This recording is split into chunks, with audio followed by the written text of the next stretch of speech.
মেরাজ বিশ্বনবীর জীবনে ঘটে যাওয়া যত মৌজেজা তার মাঝে অন্যতম সেরা একটি মৌজেজা। আল্লাহ তাআলা মেরাজ কেন্দ্রিক কোরআন মাজিদের একটি সূরার নামকরণ করলেন সূরাতুল ইসরা। এই নাম দিয়ে আল্লাহ বুঝাতে চান দুনিয়ার মানুষ যেন এই মেরাজকে সবসময় স্মরণ রাখে, আলোচনা করে। যখনই কোরআন পড়বে তখনই মেরাজের ঘটনা আলোচনায় আসবেই। রাসূলুল্লাহর জীবনে অসংখ্য মুজিজা ছিল। সব মুজিজার ব্যাপারে কোরআনে আলাদা সূরা নাই।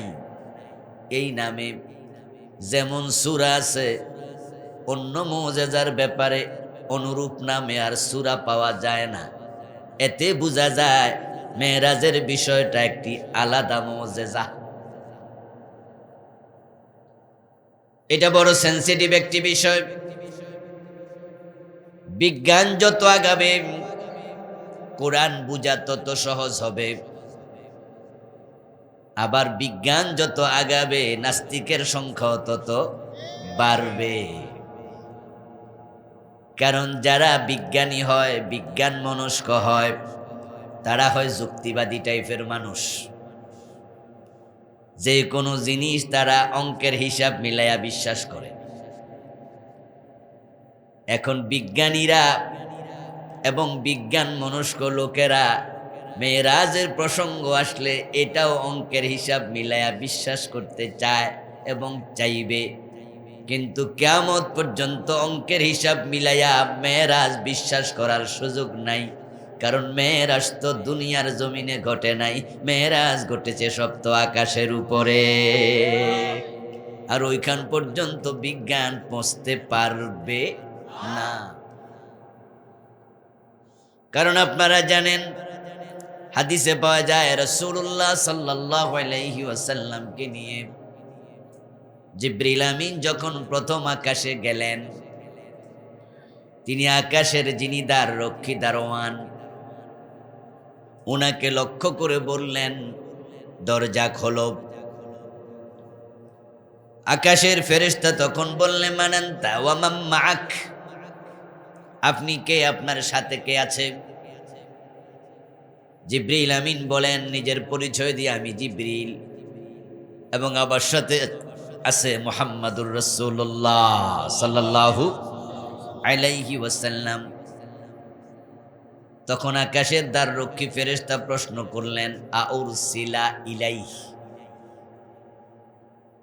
তাকে কি সেখানে প্রেরিত হয়েছে, মানে ডাকা হয়েছে কি?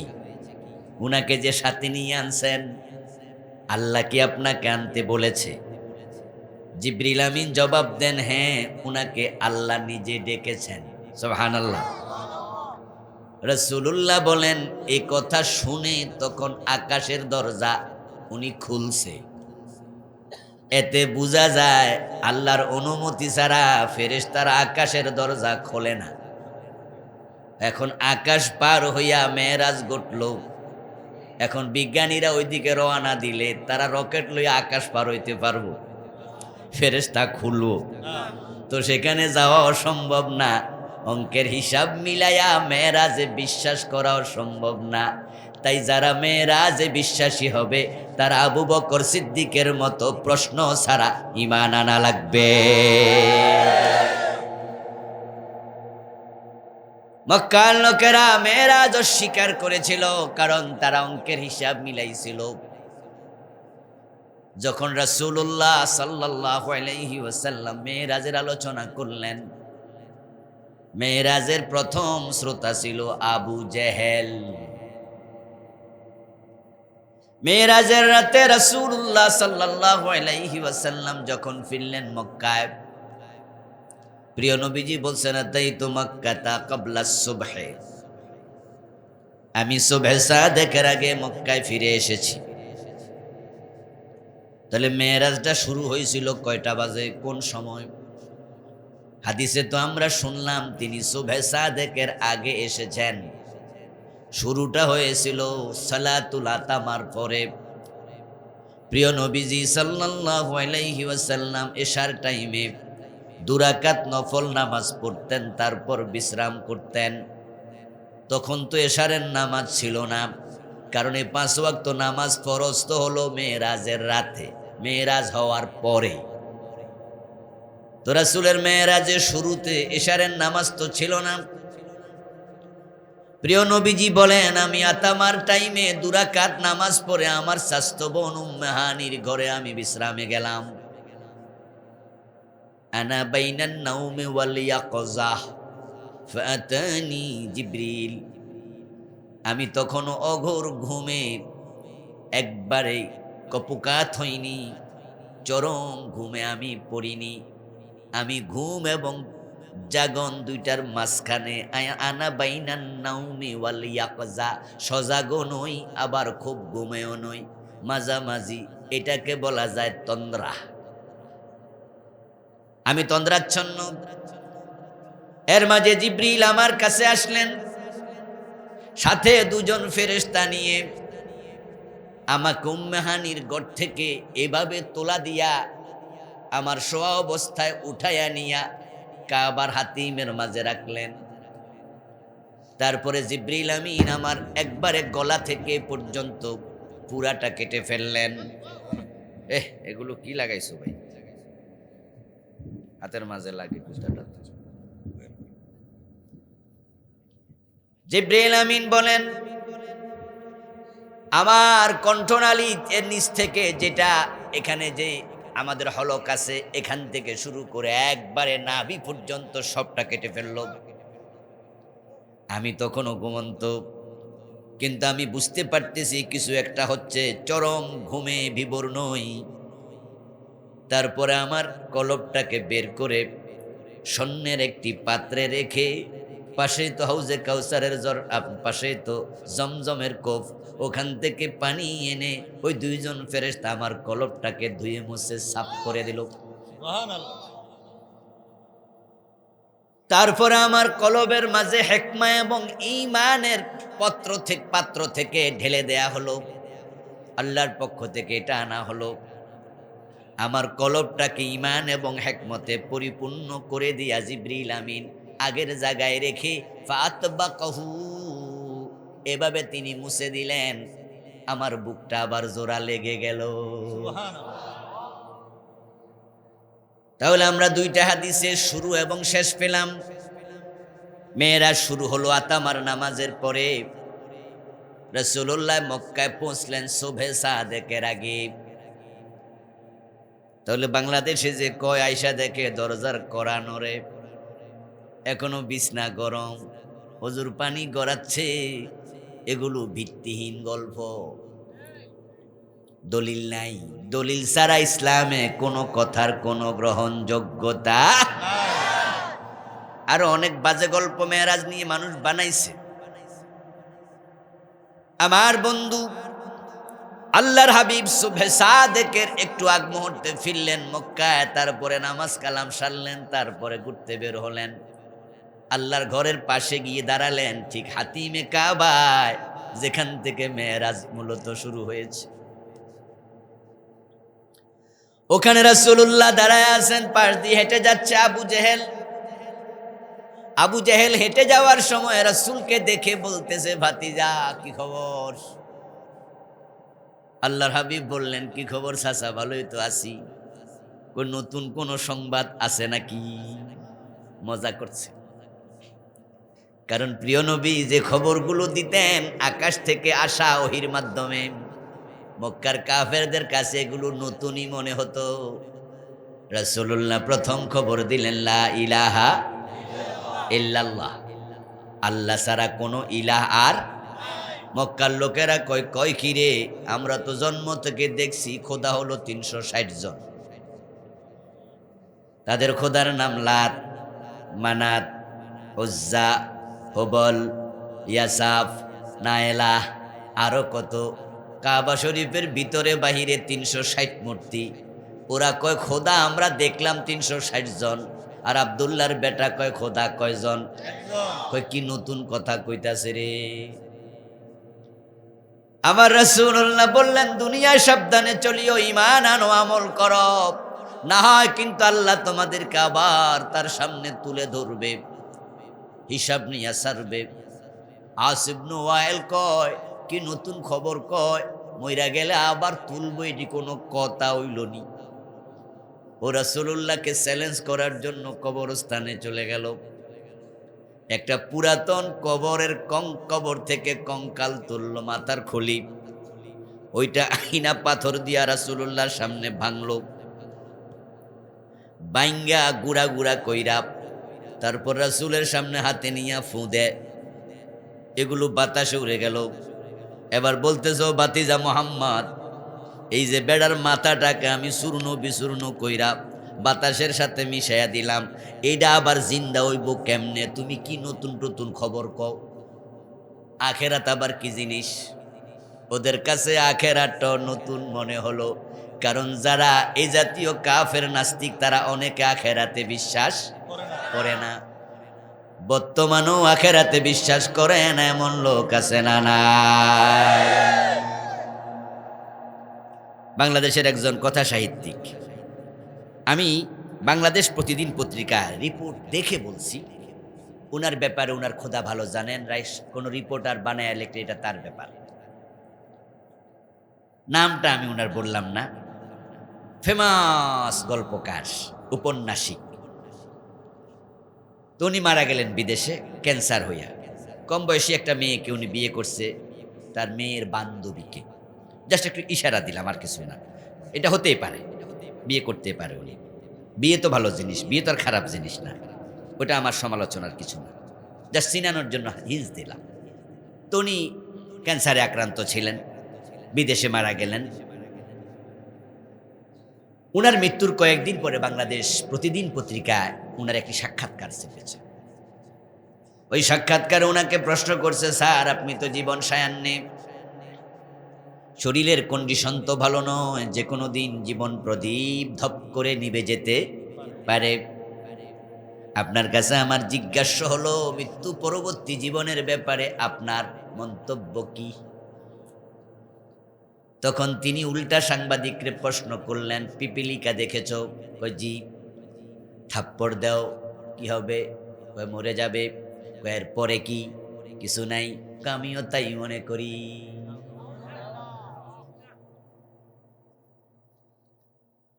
আমার বন্ধু, যদি কোনো সাংবাদিক উনার নামে এটা ভুয়া বলে, সে জবাব সে দেবে, কিন্তু আমি পত্রিকায় দেখে বলছি।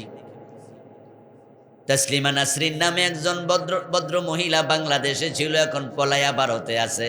উনি তো আল্লাহরে স্বীকার করে না, ঠিক না? তো মক্কার কাফেররা তো কইতো 360 জন খোদা আছে, হে কই একজন। তসলিমা নাসরিন বলে কি, দেয়ার ইজ নো গড। খোদা কয় একজনও নাই, আমরা তো কই একজন, এরা কয় 360 জন, হিন্দুরা কয় 33 কোটি, তসলিমা কয় একজনও নাই। রাসূলুল্লাহ সাল্লাল্লাহু আলাইহি ওয়াসাল্লাম আস ইবনে ওয়াইলকে বলেন, ও বেটা, তুই যা আমার সামনে ফু দিয়া এই কঙ্কালটাকে বাতাসে মিশাইয়া দিলি, কি ভাবলি হারিয়ে যাবে? না না, জমিন থেকে আল্লাহ তোমাকে আমাকে সবাইকে আল্লাহর সামনে হাজির করবে। শুধু হাজিরই করবে না, জীবনে যা করেছো কড়ায় গন্ডায় হিসাবও। তখন মক্কার কাফেররা কয়, উনি কি নতুন নতুন কথা কয় দেখো, গত 10 বছর আগে আমি কি করছি আমারও তো মনে নাই, আর আল্লাহ সব মনে রাখবো কেমনে? কত কাম আমরা করি, সব হিসাব আল্লাহ বুঝি নেবে। কি কয় নতুন নতুন খবর?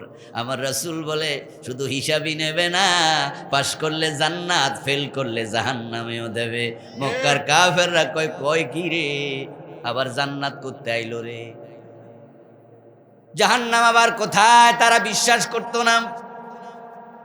এইভাবে তাদের কাছে আমার রাসূলের বিষয়গুলো নতুন।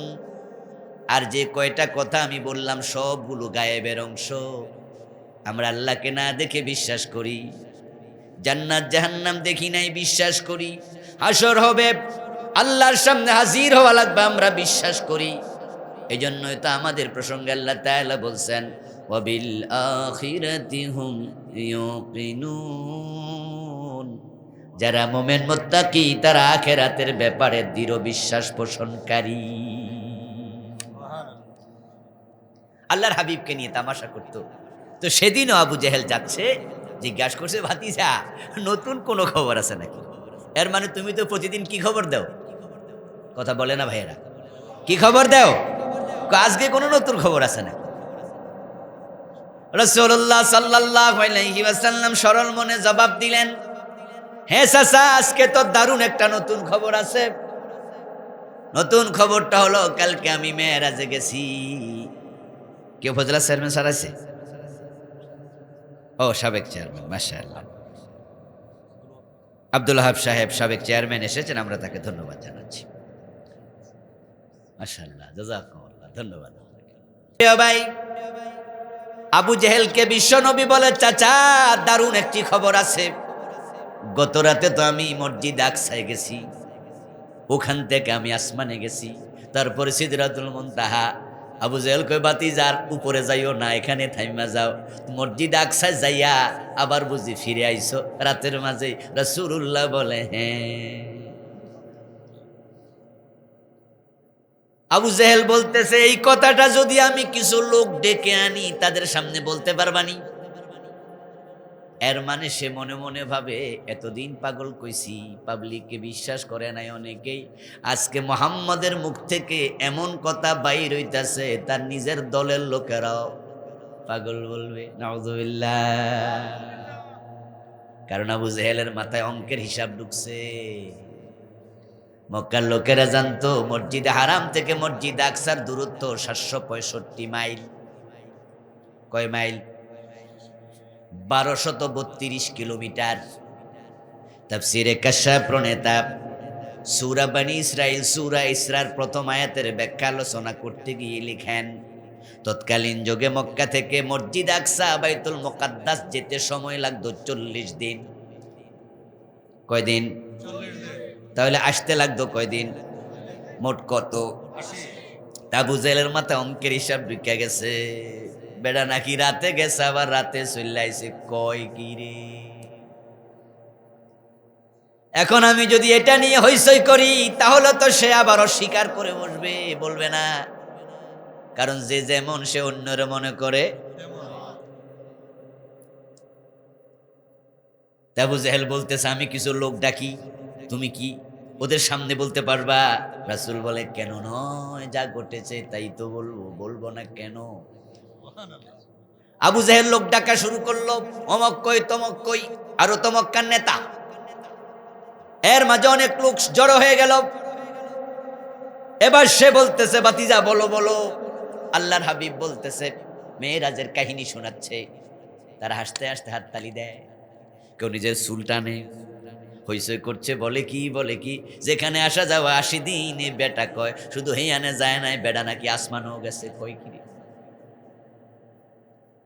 আবু জেহেলের মাঝে বলে পড়লো, আবু বকরকে ডাকো, আবু বকরকে ডাকো। কারণ এই লোক যা বলে আবু বকর সবই মানে। আর আজকে এমন ঘটনা সে কইতাছে যেটা আবু বকরেও মানবে না। নাউযুবিল্লাহ। ওই যে যে যেমন সে অন্যরে, এটা স্বাভাবিক। আলমারু ইয়াকিসু আলা নাফসি, আরবিতে একটা প্রবাদ আছে। রাতে 3টা বাজে তাহাজ্জুদ পড়তে উঠছে একজন, তো পুকুরের এই পারে উজু করতেছে ঘাটলায়, এর মাঝে পুকুরের ওই পারে আরেকজন পানি লাগতেছে। এখন এই বেটা তাহাজ্জুদওয়ালা মনে মনে কয়, আরে তাহাজ্জুদ আমি একাই পড়ি না, ওই পারও তাহাজ্জুদওয়ালা আছে।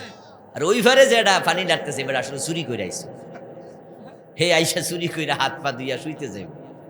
আর হে দেখে ওই পারে পানি লড়ে, তখন চোরা মনে মনে কয়, এ গ্রামে আমি একাই চোর না, আরো চোর। এই বেটা ভাবছে আবু বকর বিশ্বাস করবে না, আবু বকরকে তাড়াতাড়ি ডাকো। কোন একজন গেলেন, আবু বকর রাদিয়াল্লাহু তাআলা আনহুকে ডেকে আনলেন। আবু বকর, চলো, তোমার নবী আজকে কি আশ্চর্য আশ্চর্য কথা কয়। ওই যে কাবার পাশে দাঁড়াইয়া, সেখানে আমাদের লিডার আবু জেহেলও আছে। আসো, তুমি নিজ কানে শোনো তোমার নবী বলে কি। আবু বকর সিদ্দিক রাদিয়াল্লাহু তাআলা আনহু আসলেন।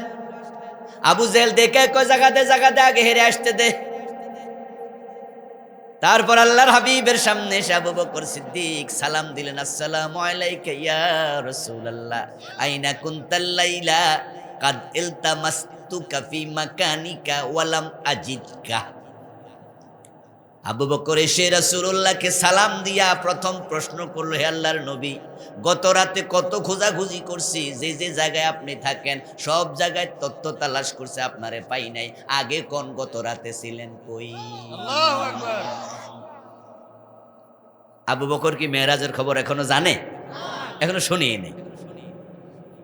এই প্রশ্ন করার পরে আবু জেহেল তো ফেসে পড়ে যাচ্ছে, কি রে ঘটনা কি? আব্দুল্লাহর বেটা মোহাম্মদ কয় গত রাতে মক্কায় ছিল না, মেরাজে গেছে। আর আবু বকর আইসা কয় গত রাতে আপনারে খুঁজছি, খুঁজে পাই নাই। এখন তো কথা দুজনের মিলে যাচ্ছে। আমার রাসূল জবাব দেব, আবু বকর, আমাকে তুমি গত রাতে মক্কায় খুঁজে কেমনে পাবে?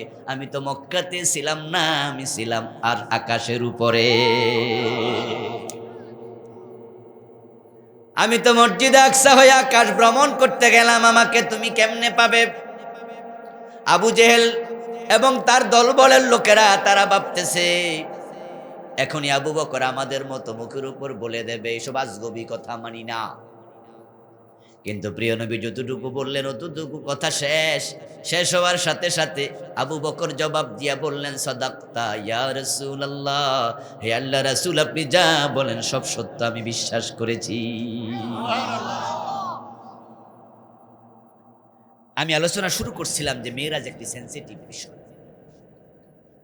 যখনই এ রজব মাস আসে তখন আমাদের দেশের আলেম ওলামারা বিভিন্ন মাসাজিদে জুমার খুতবায় বিভিন্ন মাহফিলে আমরা মেরাজ নিয়ে আলোচনা করি, এবং এটা নিয়ে আলোচনা করা উচিত, কারণ এইটা রাসূলের জীবনের অংশ, এটা কোরআন মাজিদের অংশ, ঠিক না? তা আমি ভাবছি যে যেহেতু রজব মাস, কমপক্ষে এই সাইডে মেরাজ নিয়ে কিছু কথা বলি এই 5-10 দিনের ভিতরে। কারণ আমাদের দেশে নতুন নতুন করে নাস্তিকের সংখ্যা বৃদ্ধি পাচ্ছে। এক সময় তাসলিমা নাসরিন একাই নাস্তিক ছিল, তার পক্ষে 2-4 জন ছিল। যুগান্তর তার কি পত্রিকা, জনকণ্ঠ পত্রিকা, তার লেখাগুলো ছাপাইছে। বাংলাদেশের মানুষ যখন তার ব্যাপারে ক্ষোভ প্রকাশ করলো, তাকে অ্যারেস্ট করার জন্য হরতাল পর্যন্ত করেছে, যারা আমাদের সমবয়সী তারা জানেন। এবং সেই হরতালে সম্ভবত সেটা 90-র ঘটনা, 92-তে মনে হয়, সারা দেশের মানুষ এতটা স্বতঃস্ফূর্ত হরতাল পালন করেছে। কুমিল্লা চিটাং যে রোডটা গেছে চট্টগ্রাম ঢাকা বিশ্ব রোড, ওদিনের ফজরের নামাজ, আমি ছোট্ট ছিলাম, কোন ক্লাসে পড়ি, সম্ভবত ক্লাস 6-7-এ হবে। ফজরের নামাজটা ওই দিন আমরা রাস্তায় পড়েছিলাম। আমাদেরকে বলছিল যে সকাল থেকে হরতাল, ফজরের নামাজ রাস্তায় হতো। তাসলিমা নাসরিন পালায় চলে গেছে। ওর পক্ষে কথা বলার মতো তখন লোক ছিল না, কারণ নাস্তিক ছিল হাতে গোনা। কিন্তু আমরা কিছুদিন আগে যখন দেখলাম যে একদল লোক নাস্তিক, তারা ঢাকার শাহবাগের একটা জায়গা দখল করে যখন গণজাগরণ মঞ্চ প্রতিষ্ঠা করেছে, সেখানে আমরা দেখেছি হাজার হাজার নাস্তিক জমা হয়েছে, ঠিক কিনা? নাস্তিক দিন দিন বাড়তেছে। কিয়ামতের আগে সেটাই হবে, মানুষ ঈমান হারা হতে থাকবে। হতে হতে একটা পর্যায়ে এমন একদিন আসবে, জমিনে কোটি কোটি মানুষ থাকবে, ঈমানওয়ালা একজনও আর থাকবে না, তখন আকাশ ভেঙে পড়বে, কিয়ামত হবে। যেহেতু নাস্তিকের সংখ্যা বাড়ছে, তাই মেরাজের মতো সেনসিটিভ এই বিষয়টা নিয়ে আমাদের আলোচনা আরো বাড়াতে হবে। কারণ বিজ্ঞানীরা অঙ্কের হিসাব মিলায়া তারপরে তারা যে কোনো জিনিস বিশ্বাস করতে চায়। কিন্তু মেরাজ তো একটি মুজিজার নাম, আর মুজিজা কখন অঙ্কের হিসাব দিয়া মিলানো যায় না। আল মুজিজাতু হিয়া যুহুরু আমরিন খারিকিন লিল আদাতি মিন মুদ্দাইন নবুওয়াহ। মুজিজার ডেফিনেশন হলো এমন কোন কাজ কোন নবীর পক্ষ থেকে সংগঠিত হবে যেটা অন্য মানুষের পক্ষে করা সম্ভব না, যেটা সচরাচর ঘটবে না। আল্লাহর হাবিবের আঙ্গুলের ইশারা চাঁদ 2 টুকরো হয়েছে, এমন হাদিস আছে না নাই? আচ্ছা, দুনিয়ার কেউ পারবে? কেমনে হয়েছে কেউ বুঝবে? ওই পর্যন্ত কেউ যেতে পারবে? আচ্ছা, যাইয়া এটা কাটতে পারবে? অঙ্কের হিসাব কেমনে হবে?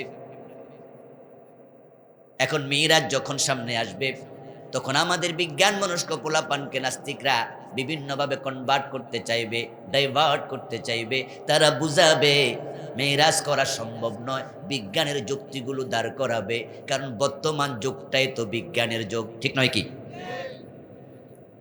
যে আকাশে মেরাজ হলো, বর্তমান বিশ্বে সে আকাশ নিয়ে গবেষণা হচ্ছে সবচেয়ে বেশি। মানুষ তাদের দেশে চলে গেছে অলরেডি, এবং মানুষেরা মঙ্গল গ্রহে নবযান পাঠাইছে, এবং বর্তমান বিজ্ঞান নাসার বিজ্ঞানীরা চেষ্টা করতেছে মঙ্গল গ্রহের মাটি সংগ্রহ করে এনে তারা গবেষণা চালাচ্ছে ওখানে মানুষ বসবাস করতে পারবে কিনা, সম্ভাব্যতা যাচাই করছে। আজকের যুগে নাসার বিজ্ঞানীরা মহাকাশ নিয়ে গবেষণা করছে, ওই বিজ্ঞানের তথ্যগুলো আমাদের সামনে তারা দিচ্ছে, আর আমরা আপনারা সবাই যারা আছি আমরা চোখ বন্ধ করে বিজ্ঞানীদের কথা মেনে নিচ্ছি। এটা আমাদের অভ্যাসে পরিণত হয়েছে। এর কারণ আছে, কারণ হলো মহাকাশ সম্পর্কে আমাদের কোনো এলেম কালাম নাই। যে একটা বিষয় আমি বলবো, খুব মনোযোগ দিয়ে শুনবেন, বিষয়টা যেহেতু খুবই স্পর্শকাতর। আচ্ছা, সূর্য পৃথিবীর তুলনায় কত লক্ষ গুণ বড়? দেখছেন নি কতজন জবাব দিল? আচ্ছা, মাপছেন কে কে? তো কেমনে জানলেন? সূর্য পৃথিবী সে 13 লক্ষ গুণ বড়, কোরআন শরীফে আছে, হাদিসে আছে।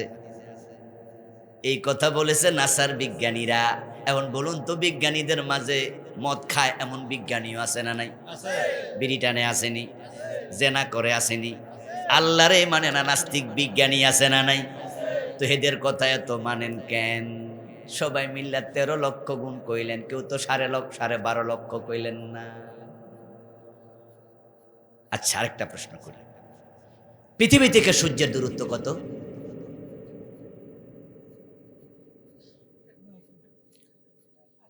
দেখি যারা জানেন বলেন, দেখি ম্যাচ লাগে কিনা। পৃথিবী থেকে সূর্যের দূরত্ব 9,30,00,000 মাইল। এই যে 9,30,00,000 মাইল দূরত্ব, এটা কি আমরা কেউ কোনোদিন মাপছি? ওদেরকে চ্যালেঞ্জ করছি যে আপনি ভুল কইছেন। আমি কমু 8.5 কোটি লক্ষ, 8.5 কোটি মাইল। কেমনে আমি মাপবো? আমি তো তথ্য জানি না। বিজ্ঞানীরা বলে আমরা বিশ্বাস করি। এই যে আমরা এখানে বসে আছি, বলুন তো এখানে অক্সিজেন আছে না নাই? কোনোদিন দেখছেন? বিজ্ঞানীরা কয় বাতাস অক্সিজেন আছে, অক্সিজেন ছাড়া মানুষ বাঁচে না। আর আমরা না দেখেও চোখ বন্ধ করে বিশ্বাস করছি, কথা ঠিক।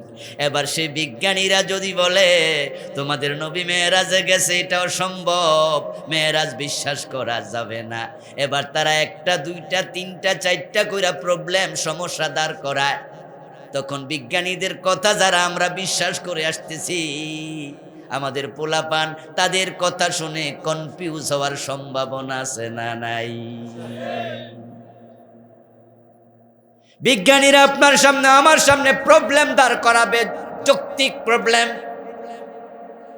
তারা বলবে আকাশে কেমনে যাবে? পৃথিবী থেকে সূর্য 13 লক্ষ গুণ বড়। সূর্যের ভিতরে তাপ আছে 1,40,00,000 ডিগ্রি। সেখান থেকে পৃথিবীতে তাপ আসে মাত্র 36, 37, 38, 40 ডিগ্রি সেলসিয়াস। বাংলাদেশে যদি 38, 39 হয়, কুত্তা জিব্বা বের করে হাঁফায়। টিনের ঘরে বসে থাকা যায় না। 40-42 ডিগ্রিতে গেলে হিট স্ট্রোক শুরু হয়ে যায়। ও দোস্ত, সূর্যের ভিতরে 1,40,00,000 ডিগ্রি তোমাদের নবী পার হইল কোন জায়গা দিয়া?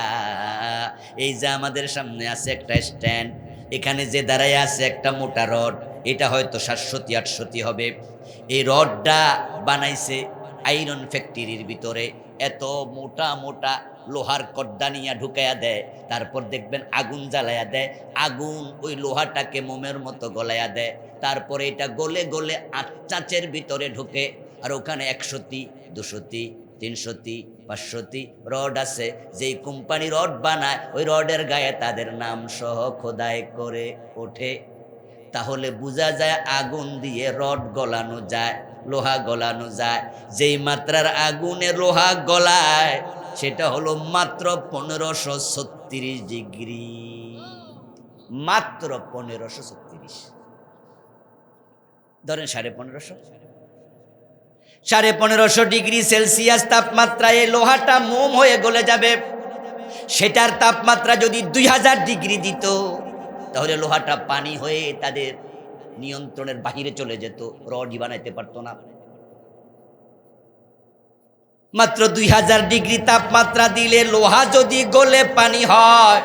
এবার বিজ্ঞানীরা বলতেছে 1,40,00,000 ডিগ্রি সেলসিয়াস তাপমাত্রা সূর্যের ভিতরে আছে, তো তোমাদের নবী গেলে জইলা পুইরা ছাই হইতো, তো গেলোডা কেমনে? এবার আমরা উত্তর দেব ফাঁকে দিয়া গেছে গা, সাইডে দিয়া।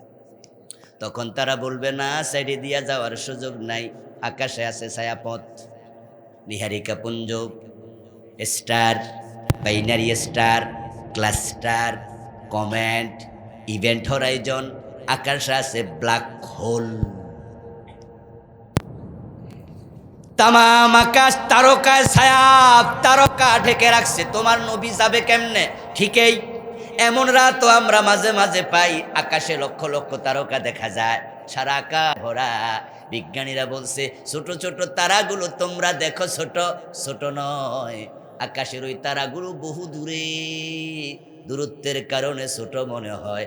এমন তারকা আকাশে আছে যেটার বিশালতা সূর্যের চেয়ে কোটি গুণ বড়।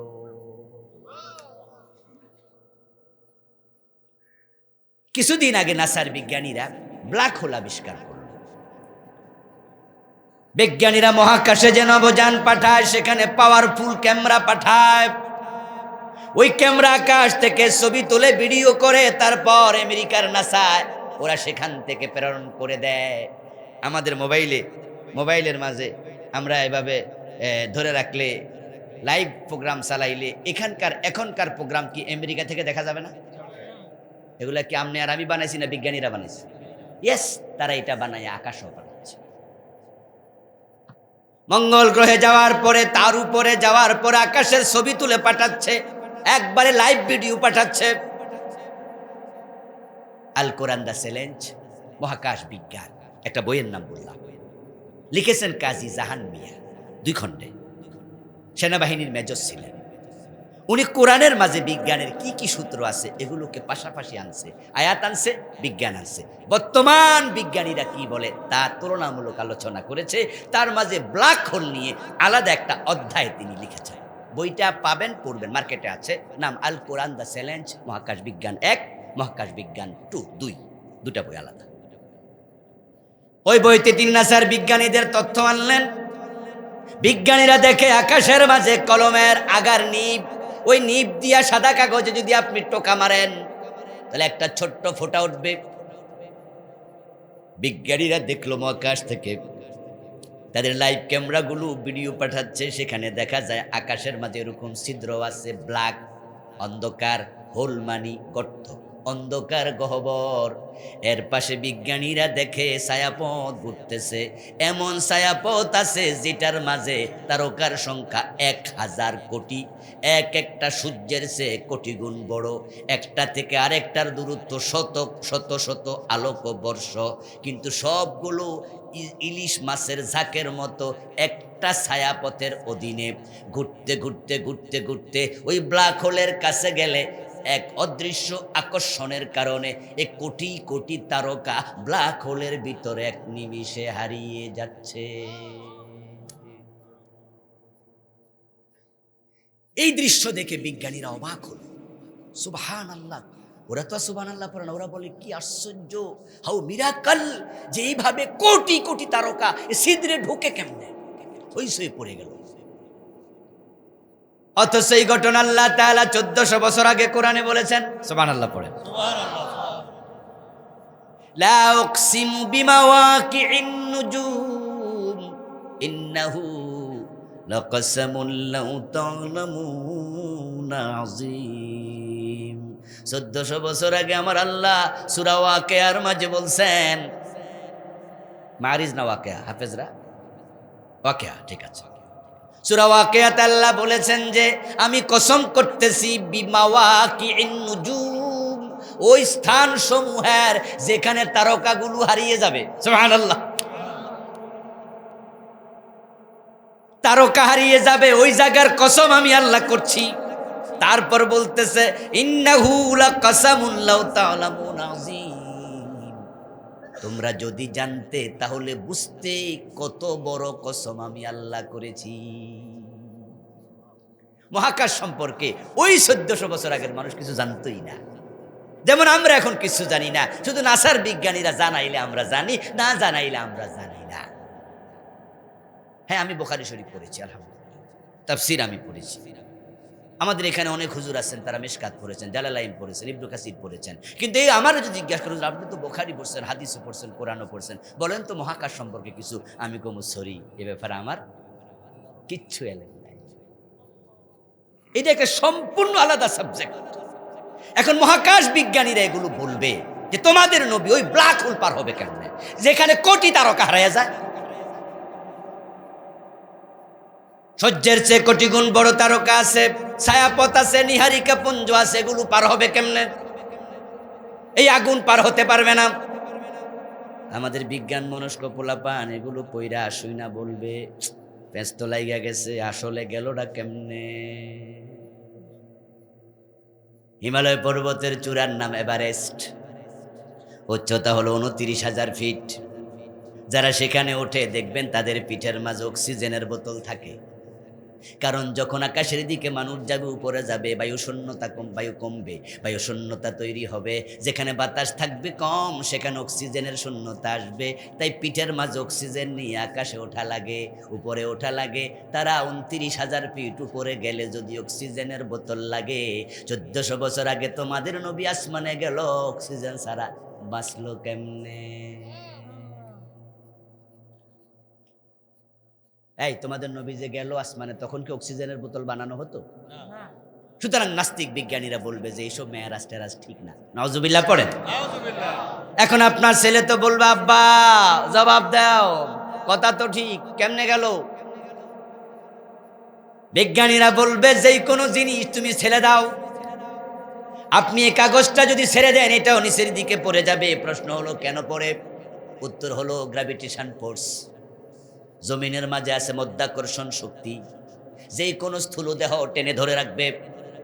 এখন বিজ্ঞানীরা বলছে তোমাদের নবী আসমানের দিকে উঠলো, তখন কি জমিন তাকে টেনে ধরেনি? আপনি বলবেন যে উড়া গেছে, তখন উনি বলবো তুমি উড়াল দেয়া দাও তো। আচ্ছা, রকেটে করে গেছে, রকেট কি তখন ছিল? তারা বলবে রকেট ছাড়া, বিমান ছাড়া আসমানে গেল কেমনে কও? এই জবাব আপনাকে দিতে হবে। বিজ্ঞানীরা যতগুলো প্রবলেম সামনে দাঁড় করাবে সবগুলো যৌক্তিক জবাব আমাদের কাছে আছে, তবে আমরা অঙ্কের হিসাব মিলানোর আগে আবু বকরের মতো হব, বুঝলেও মানি না বুঝলেও মানি, অঙ্কের হিসাব মিললেও মানি না মিললেও মানি। আবু বকর বলেছে সাদাক্তা ইয়া রাসূলুল্লাহ, আমার নবী বলেছে আমি বিশ্বাস করি। ও তখন আবু জেহেল বলতেছে, আবু বকর এটা কেমন কথা? লোক ফাটায় তোমারে ডাইকে আনছি, এ কথা কইতানি। ওয়াজ কি মনে আছে তো? একটু পিছন থেকে মাঝখানে এক জায়গায় গেছিলাম। এই আবু বকর তোমারে কে জন্য ডাকছিলাম? আচ্ছা, হে যা কইলো কোন যুক্তিতে মানলা? তুমি নিজে তো জানো যাইতে 40 দিন লাগে, আসতে 40 দিন লাগে।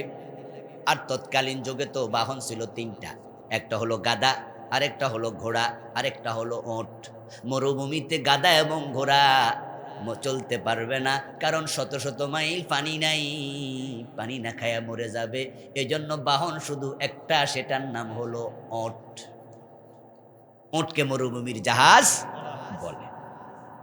ওট হচ্ছে এমন এক প্রাণী যেটা একবার পানি পান করলে 2-3 মাস পানি পান করা লাগে না। সুবহানাল্লাহ, বিস্ময়কর সৃষ্টি আল্লাহ। আমার প্রিয় ভাইয়েরা, আবু বকর তুমি কোন যুক্তিতে মানলাম? আবু বকর সিদ্দিক কয়, মিয়া তোমার অঙ্কের হিসাব করছো, যাইতে কয়দিন আইতে কয়দিন, আমি তো এসব হিসাব করি না। কারণ এমন এক লোকের মুখ থেকে আমি মেরাজের কাহিনী শুনলাম, যার মুখ থেকে শুনেছি আল্লাহ আছে না দেখে আমি মেনে নিয়েছি। কোনো যুক্তি খুঁজি নাই। এই নবী মুহাম্মদ বলেছে ফেরেশতা আছে, কোনোদিন দেখি নাই, মেনে নিয়েছি। জান্নাত আছে, জাহান্নাম আছে, দেখি নাই, মেনে নিয়েছি। এজন্য তার মুখ থেকে এসেছে মেরাজে তিনি গেছে, কোনো প্রশ্ন নাই, এটাও আমি মেনে নিয়েছি। বুঝলেও মানি, না বুঝলেও মানি। আমার বন্ধু রাসূলুল্লাহ সাল্লাল্লাহু আলাইহি ওয়াসাল্লাম মেরাজ করেছেন। এই মেরাজের উপরে ঈমান আনা আবশ্যক। মসজিদে হারাম থেকে মসজিদে আকসা পর্যন্ত গেছে, এটার নাম হলো ইসরাফ। মসজিদ আকসা থেকে আসমানের দিকে গেছে, এটার নাম উরুজ বা মেরাজ। কোরআনের মাঝে আছে সুবহানাল্লাযী আসরা বিআবদিহি। সুতরাং রাতের বেলায় মসজিদে হারাম থেকে আল্লাহ মসজিদ আকসা পর্যন্ত নবীকে নিছে, এক রাতেই নিছে, রাতের সামান্য একটা অংশে নিছে। রাতের একটা অংশের মাঝে আল্লাহ যেহেতু বলছে, এটা বিশ্বাস করা ফরজ, না করলে কাফের। আর মসজিদে আকসা থেকে আকাশের দিকে রাসূল গিয়েছেন, এ বিষয়ে 50 জনের মতো সাহাবীর বর্ণনা পাওয়া যায়। একদল আলেম বলেন এটাও বিশ্বাস করা ফরজ, কারণ যে হাদিস মুতাওয়াতির হয় সেটা দিয়ে ফরজিয়ত কাতঈ দলিল সাব্যস্ত হয়, এই জন্য মেরাজও বিশ্বাস করতে হবে।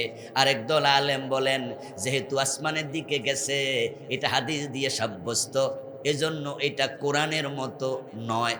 অস্বীকার করলে কাফের বলবো না, তবে নিঃসন্দেহে তাকে পথভ্রষ্ট বলা হবে, জিন্দিক বলা হবে। আল্লাহর হাবিবের মেয়েরাজ সত্য। যে প্রশ্নগুলো এতক্ষণ বললাম আমি সবগুলো জবাব দেব, যদি আপনারা শুনতে চান শুনবেন। এ বিষয়ে আমি আজ থেকে 13 বছর আগে বই লিখছি, আলহামদুলিল্লাহ 2010-এ এটা বের করছি। এখন তো 2024 চলছে না?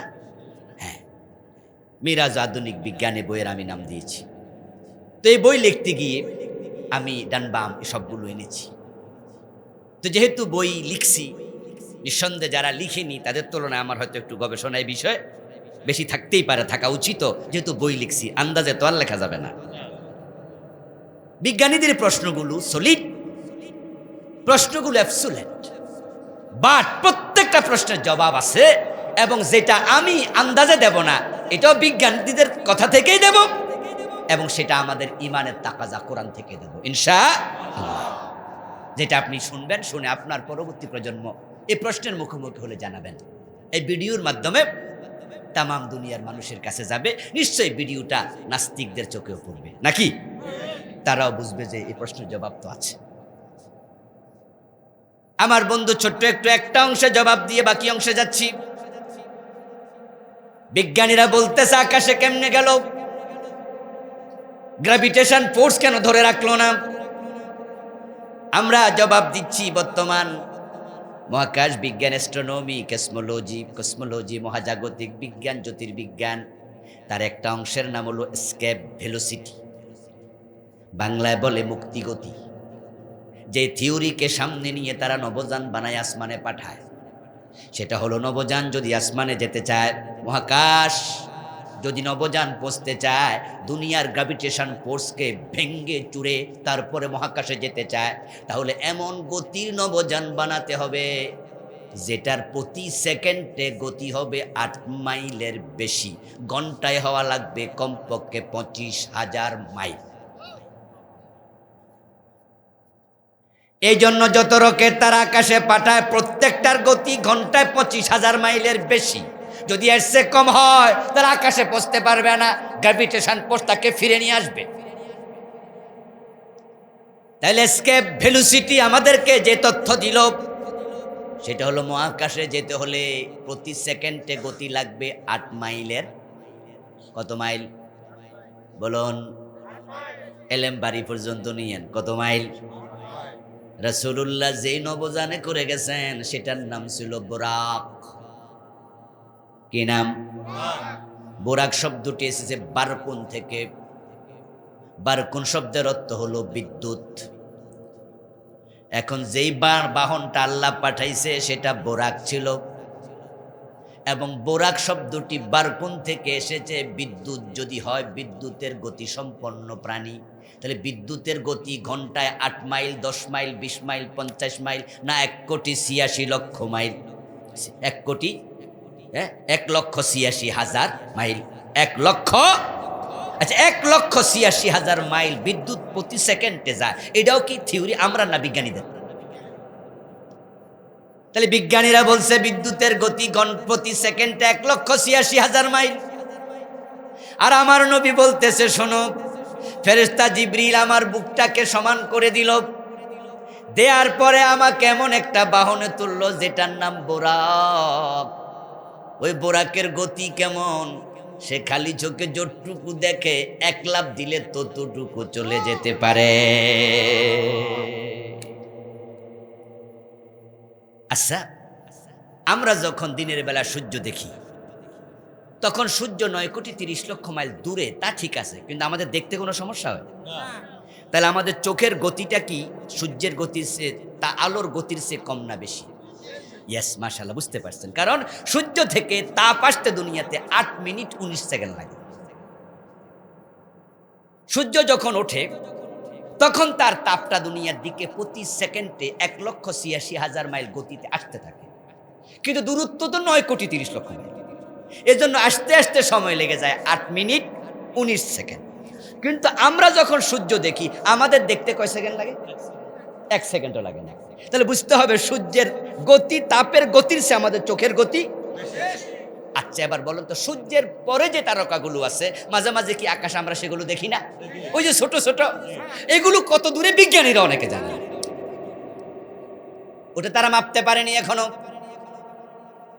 তাহলে রাসূলকে যেই বোরাকে করে আল্লাহ নিছে, সেটা চোখে যতটুকু দেখে এক লাফে ততটুকু যেতে পারে। বিজ্ঞানীরাই তো বলল, গতি যদি 8 মাইলের বেশি হয় তাহলে মাধ্যাকর্ষণ শক্তি ধরে রাখতে পারবে না। এখন বোরাকের গতি কত, এতে প্রমাণ হয় তোমাদের মাধ্যাকর্ষণ শক্তি আমার নবীর বোরাক ধরতে পারে নাই।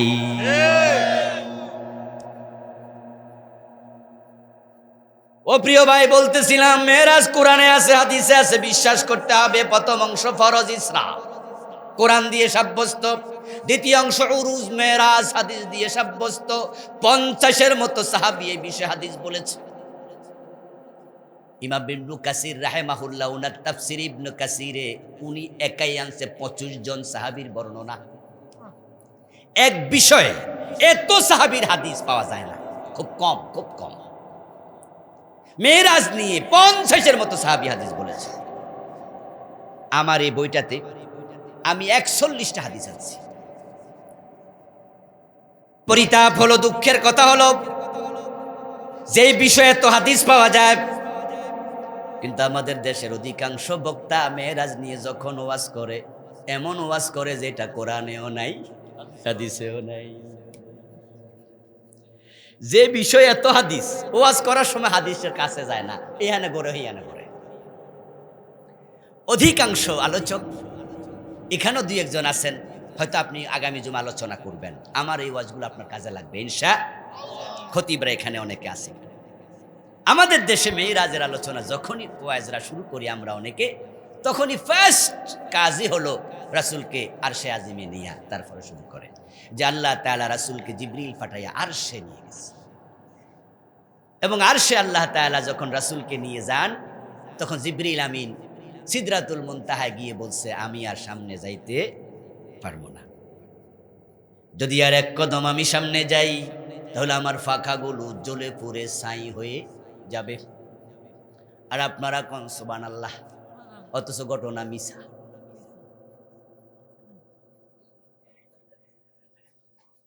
এরপরে জিবরিল আমিন রাসূলুল্লাহকে বলল, আপনি যান রাসূল আপনি যান, আল্লাহ আছে আর আপনি আছেন।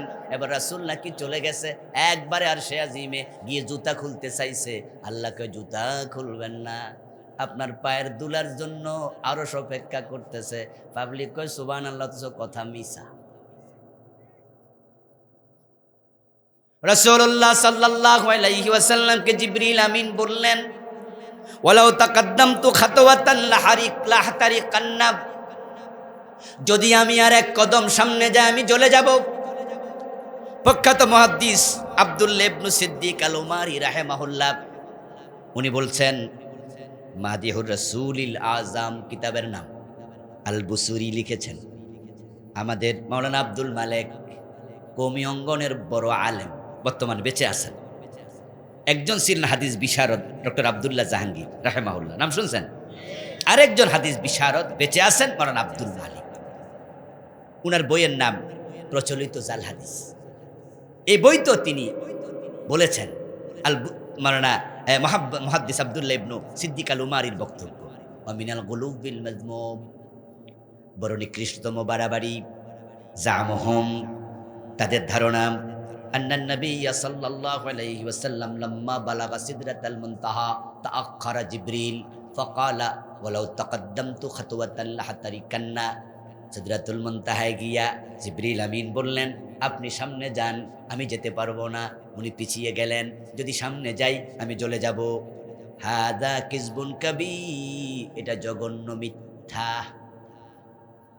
ওয়াল ওয়াকিব আন্না জিবরিল আলাইহিস সালাম লাম ইউফারিকিন নাবিয়্য সাল্লাল্লাহু আলাইহি ওয়াসাল্লাম তিলকাল লাইলা লাহাযাতান ওয়াহিদা ওয়া কানা মা'হু ফি সিদরাতিল মুনতাহা ওয়া ফি গায়রিহা।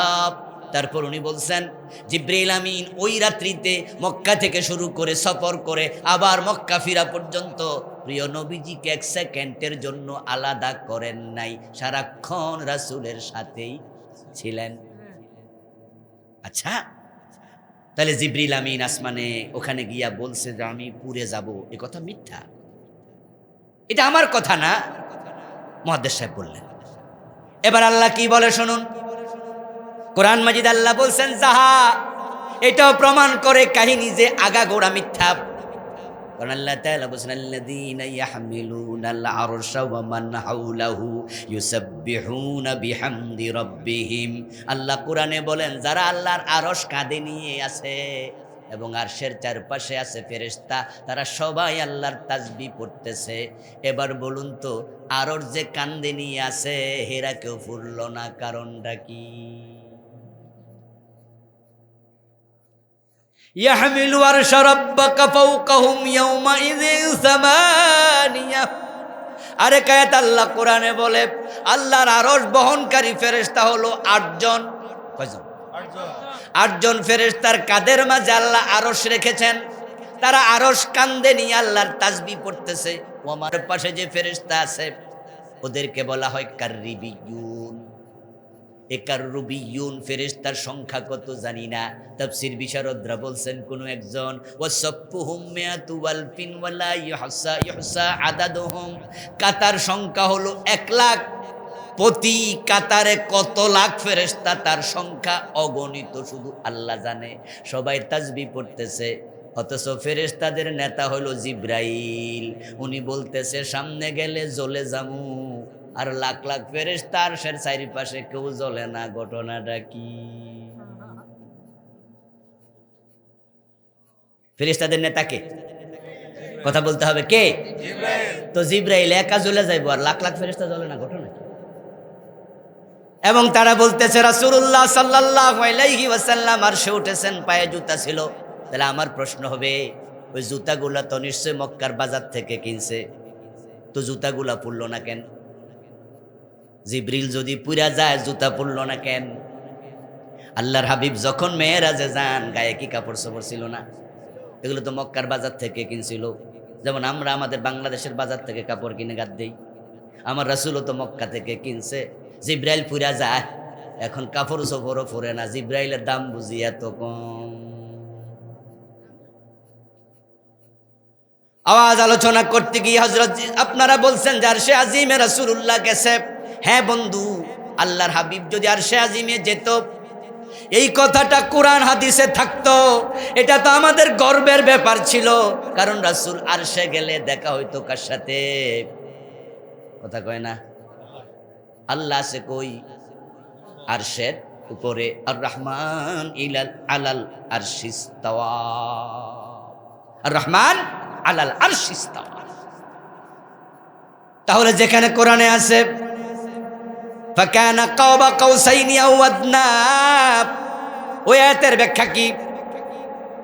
এটা নিয়ে আমি আলাদা বহস লিখেছি আমার বইটাতে।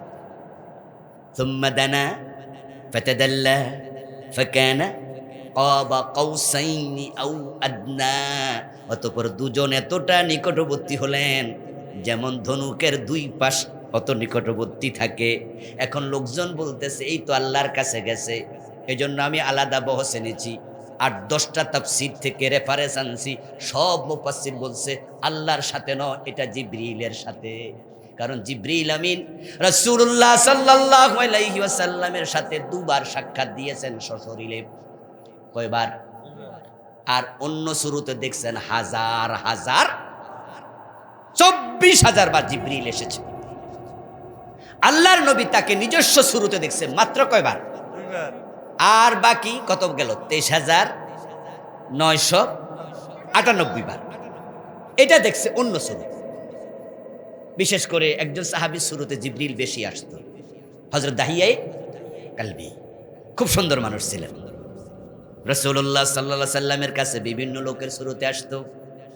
আল্লাহর হাবিব বুঝতেন, মাঝে মাঝে চলে গেলে বুঝতেন, মাঝে মাঝে আল্লাহ জানায়া দিত, বলতো জিবরিল এসেছে।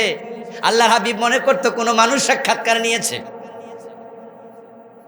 দুইবার, একবার হলো রাসূলের ওহী নাজিলের একবারে শুরুর দিকে আল্লাহর হাবিবের কাছে প্রথম ওহী আসলো, ইকরা বিসমি রাব্বিকাল্লাযী খালাক। ওই দিন রাসূলুল্লাহকে জিবরিল আমিন বুকের সাথে জড়ায়া ধরছে। কয়বার? আলেম ওলামারা কথা বলেন, কয়বার? 3 বার জড়ায়া ধরছিল। জিবরিল আমিন যদি নিজস্ব শুরুতে জড়ায়া ধরতো তাহলে রাসূলকে বুকের মাঝে নিল কেমনে? জিবরিল তো এত বড়, তার পাকা আছে 600। তাহলে বুঝতে হবে প্রথমবারও যখন দেখা করছে তখনও কোনো মানুষের শুরুতেই এসেছে। প্রথম ওহী নাজিল হওয়ার পরে প্রিয় নবী বুঝতে পারেননি ওহী কি, বুঝতে পারেননি জিবরিল কি, বরং বাড়িতে যাইয়া মা খাদিজাকে বলছে, জাম্মিলুনি জাম্মিলুনি, আমার ভয় লাগে, আমারে জড়ায়া ধরো, আমারে জিনে ধরছে, আমারে সাপ মারছে, আমি তো মইরা যাব। খাশিতু আলা নফসি, সহিহ বুখারীতে এসেছে, আমি আমার জানের ব্যাপারে শঙ্কা বোধ করছি। মা খাদিজা বলল, টেনশন করার কিছু কারণ নেই, জিন ভূত হতে পারে না, এটা অসম্ভব, আপনি টেনশন করবেন না, চলেন ওয়ারাকা বিন নাওফলের কাছে। ওয়ারাকা বিন নাওফল শুনে বলল, হাদা জিবরিল, এটা জিবরিল। সুবহানাল্লাহ পড়ে, হাদা নামুস, যে জিবরিল। কিছুদিন চলে গেল। কিছুদিন যাওয়ার পর আল্লাহর হাবিব আবার গারে হেরায় গেলেন। গারে হেরা থেকে নামলেন, এর মাঝে হঠাৎ করে কানে আওয়াজ, ইয়া মুহাম্মদ। আল্লাহর হাবিব পিছনে তাকালেন, সামনে তো দেখিনি, সামনে কেউ নাই। পিছনে তাকিয়ে দেখে কেউ নাই। একটু সামনে গেলেন, ইয়া মুহাম্মদ। আল্লাহর হাবিব ডানে বামে তাকালেন, কেউ নাই। কেডারে ডাকে, কানে আওয়াজ আসছে, মানুষ তো নাই। কিছুক্ষণ পর আর একটু যাওয়ার পরে উপত্যকার মাঝে আবার আওয়াজ, ইয়া মুহাম্মাদু, ও মুহাম্মদ নবী। আল্লাহর হাবিব বুঝলেন সামনেও নাই, পিছেও নাই, ডানে বামে নাই। এবার একটু আসমানের দিকে তাকায়া দেখে পুরা আকাশ দখল কইরা এক ব্যক্তি চেয়ারের মাঝে বসে আছে। ফাখররা মাখশিয়া,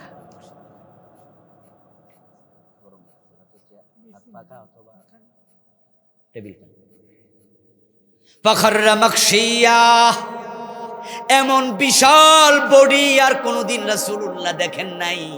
সাথে সাথে বেহুশ হয়ে পড়ে গেলেন। সুম্মা দানা ফাতাদাল্লা ফাকানা কাবা কাউসাইনি আও আদনা। এবার জিবরিল আমিন মানুষের সুরত দইরা ওই চেয়ার থেকে রাসূলের কাছে নামলেন। রাসূল শুয়ে আছে, শোয়া থেকে বেহুশ হয়ে পড়ে গেছে, দৌড়ে তুলে বসাইছে, গায়ের দুলা বালিগুলো নিজ হাতে মুছে দিছে। সুবহানাল্লাহ পড়েন ভাইয়ারা। এটা হলো ফাকানা কাবা কাউসাইনি আও আদনা। এই আয়াতের কথাই তাফসীরবিদরা বলেছে, আমি রেফারেন্স হয়ে নিয়েছি। আচ্ছা, তারপর জিবরিল আমিনকে রাসূলুল্লাহ দেখলেন একবার, পরে ওহী নাজিল শুরু হয়ে গেল। রাসূল ঘরে গেলেন, ঘরে যাওয়ার পরে নাজিল হলো, ইয়া আইয়ুহাল মুদ্দাসসির কুম ফাআনযির ওয়া রাব্বাকা ফাকাব্বির। ওহী শুরু হয়ে গেল। এবার জিবরিল প্রায় আসে। আল্লাহর হাবিব বলছে, জিবরিল, আপনার ওই দিন দেখছিলাম চেয়ারের মাঝে বসে আছেন, এত বিশাল, ভালোভাবে একটু দেখতে পারি নাই, দেখে তো ডরে অস্থির হইয়া বেহুশ হয়ে গেলাম। তো আপনি দয়া করে আমার সাথে আরেকটা বার, আমি আপনাকে দেখতে চাই আপনার নিজস্ব সুরতে। আল্লাহর হাবিব যখন জিবরিলকে বললেন, জিবরিল আমিন ওয়াদা দিলেন, ঠিক আছে, আপনি আমাকে আরেকবার দেখতে পাবেন। আল্লাহ এবার কোরআনে কি বলে শুনুন, ওয়ালাকাদ রাআহু নাযলাতান উখরা ইনদা সিদরাতিল মুনতাহা ইনদাহা জান্নাতুল মাওয়া। সুবহানাল্লাহ পড়েন।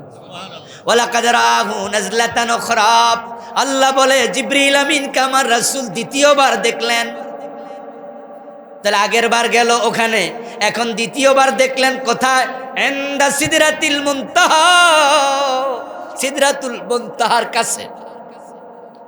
জিবরিল আমিন প্রিয় নবীকে নিয়ে আকাশ পার হয়ে গেলেন। বোরাকে করে চড়ে গেলেন। কোন কোন হাদিসের অফরফের কথা আছে, ওটাতে করে রাসূলুল্লাহ প্রথম আকাশে গিয়ে দেখেন আদম নবী, তারপরে আকাশে গিয়ে দেখেন হযরত ঈসা এবং ইয়াহইয়া আলাইহিমুস সালাম, তারপর তৃতীয় আকাশে গেলেন, গিয়ে দেখেন হযরত ইউসুফ নবী, চতুর্থ আকাশে গেলেন দেখেন হযরত ইদ্রিস নবী, পঞ্চম আকাশে গিয়ে দেখেন হযরত হারুন আলাইহিস সালাম, ষষ্ঠ আকাশে গিয়ে দেখেন নবী মূসা, সপ্তম আকাশে উঠে দেখেন ইব্রাহিম নবী বাইতুল মামুরের সাথে হেলান দিয়ে বসে আছে। নবীদের যাওয়া এখানেই শেষ। আমার নবী সব নবীর মাঝে সেরা, তাই আল্লাহ উনাকে সাত আকাশ পার করাইয়া সিদরাতুল মুনতাহায় নিয়ে গেছে।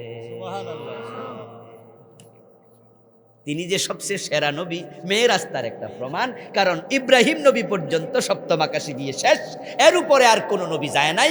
আমার আল্লাহ কয় ওয়ালাকাদ রাআহু নাজলাতান উখরা ইনদা সিদরাতিল মুনতাহা, এই আয়াত দিয়ে প্রমাণ হয় রাসূল সিদরাতুল মুনতাহা গিয়েছে। এটা কোরআনের মাঝে আছে, ঠিক কি না? ওখানে কোন নবী আর যেতে। আল্লাহর হাবিব সাল্লাল্লাহু আলাইহি সাল্লাম বলতেছেন, তারপর আমি সিদরাতুল মুনতাহা পার হয়ে গেলাম। ওখানে জিবরিল আমিন আমাকে দেখা দিলেন 600 পাখাসহ, আমি তাকে দেখলাম।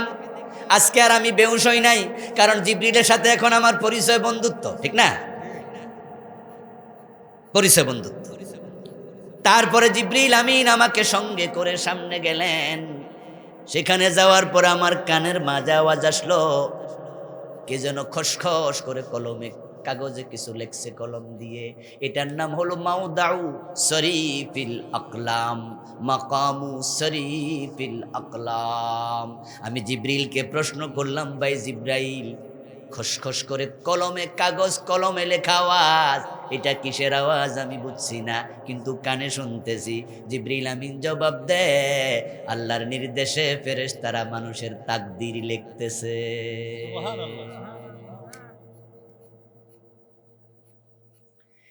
এই যে আমরা হুজুরের দাওয়াত দিয়ে, আপনারা নেন, হুজুরদেরকে দাওয়াত দিয়ে নিয়ে বলেন, হুজুর আমার বাবার শরীরটা ভালো না, হুজুর আমি অসুস্থ, একটু দোয়া করেন, আল্লাহ যেন আমারে ভালো করে দেয়। তখন হুজুররা দোয়া করে, আল্লাহ তুমি তারা সুস্থ করো, করেনি? আল্লাহ তাকদীরে লিখে আপনি যখন দোয়া করেন, আগে সিদ্ধান্ত ছিল আপনাকে এই অসুখ আল্লাহ ভোগাবে, কিন্তু আপনি যখন দোয়া করলেন অথবা কেউ আপনার জন্য দোয়া করলো, قال النبي صلى الله عليه وسلم ادعوا الله فإن الدعاء يرد القضاء। চমৎকার হাদিস, চমৎকার হাদিস। আমার রাসূল বলো, আমার উম্মতেরা আল্লাহর কাছে দোয়া করো, কখনো দোয়ার ব্যাপারে গাফলতি করো না, কারণ দোয়া এমন এক শক্তিশালী জিনিস যেটা তাকদীর পর্যন্ত পরিবর্তন করে দেয়। আল্লাহর সিদ্ধান্তকে দোয়া প্রতিরোধ করে দেয়।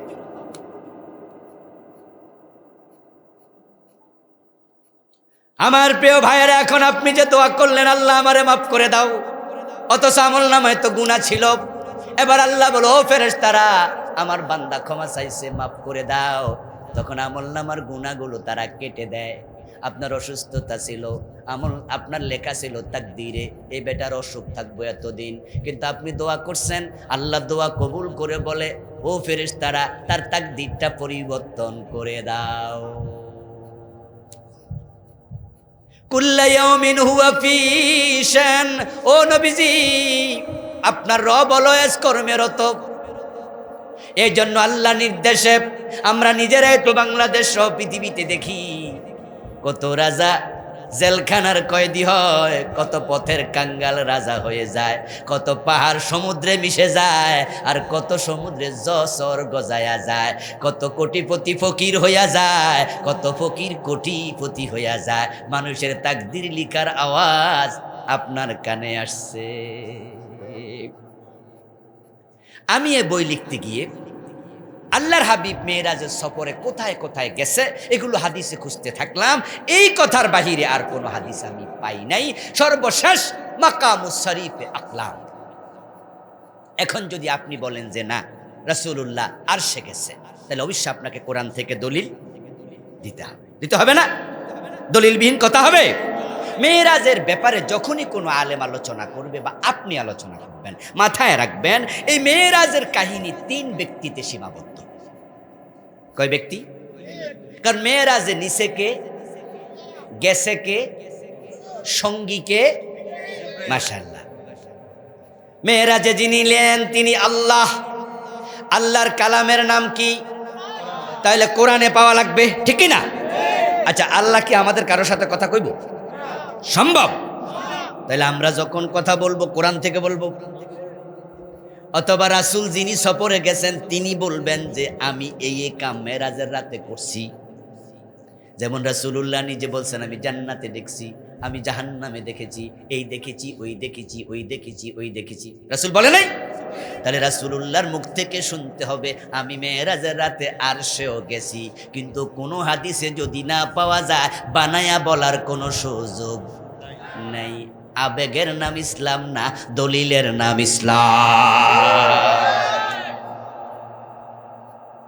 আল্লাহর হাবিব সাল্লাল্লাহু আলাইহি ওয়াসাল্লাম মেরাজের রাতে আল্লাহর সাথে কথা বলেছেন কিনা ডিরেক্ট সে বিষয়ে একটি হাদিস পেয়েছি মাত্র।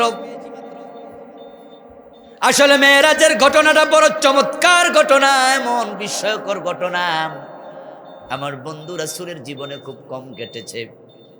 তবে সেখানে আপনি একটি বিষয় মনে রাখবেন, এই মেরাজের ঘটনা জিবরিল আমিন বলবে আপনার সাথে আমার সাথে অসম্ভব। তাহলে জিবরিল আমিন থেকে শুনবেন না, বাদ পড়ে গেল।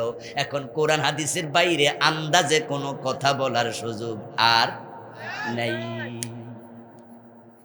আল্লাহ কি বলছে? লিনুরিয়াহু মিন আয়াতিনা, আমি মেরাজ করাইছি আমার নবীকে, আমার কিছু নিদর্শন দেখাতে চাই। কি দেখাতে চাই?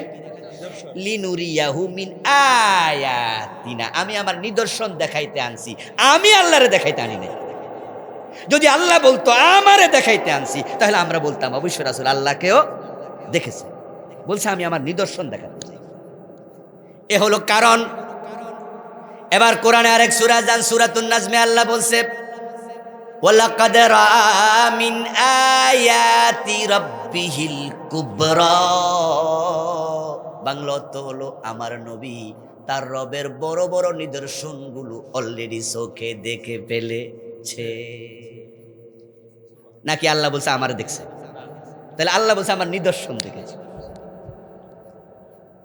গত কিছুদিন আগে, তো কয়দিন হয়ে গেল, 2000 করোনার পরে একবার গেলাম, করোনার আগে মনে হয় 19 একবার গেলাম আমেরিকায়, আমার কনফারেন্স ছিল। তো 2019-এ সম্ভবত যখন যাই তখন আমি ওয়াশিংটন গেলাম, হোয়াইট হাউস দেখতে গেলাম। হোয়াইট হাউসে থাকে আমেরিকার প্রেসিডেন্ট, তখন ছিল ডোনাল্ড ট্রাম্প। ডোনাল্ড ট্রাম্প কিন্তু আমাকে চায়ের দাওয়াত দেয় নাই, তার সাথে আমার পার্সোনাল কোনো কনফারেন্স হয়নি। আমি যার দেখতে গেছি, ওই সফরে একটা ছবিও আমি নিজ হাতে তুলি না, যতটুকু আমার মনে পড়ে। আমি এমনি সেলফি তুলি না, আমার অভ্যাস নাই। কিন্তু যদি ডোনাল্ড ট্রাম্প আমারে সেদিন দাওয়াত দিত তার বাসভবনে, তাহলে আমি কিন্তু একটা দুইটা সেলফি তুলতামই। এজন্যই তুলতাম, কমপক্ষে বাড়িতে আইসা ঘরের লোকের দেখাইয়া বুঝাইতাম দেখো আমি কেডা। কথা বুঝছেন? কিন্তু কারণ আমি আমেরিকায় গেছি, তো আমেরিকা তো কত লোকে যায়, বাংলাদেশের হাজার হাজার লোক আমেরিকা থাকে না? তা আমার বউরে যদি আমি এসে বলি যে আমি কিন্তু বিমানে চড়ে গেছি, তা আমার বউ কবে হাইটটা কি আমেরিকা যাওয়া যায় না? এটা কি কাহিনী কি? আর তো আমি যদি বলি সেখানে যাই আমি পাজারো জিপে চড়ছি, তো চড়ছেন তো কি, এগুলো ইম্পর্টেন্ট না।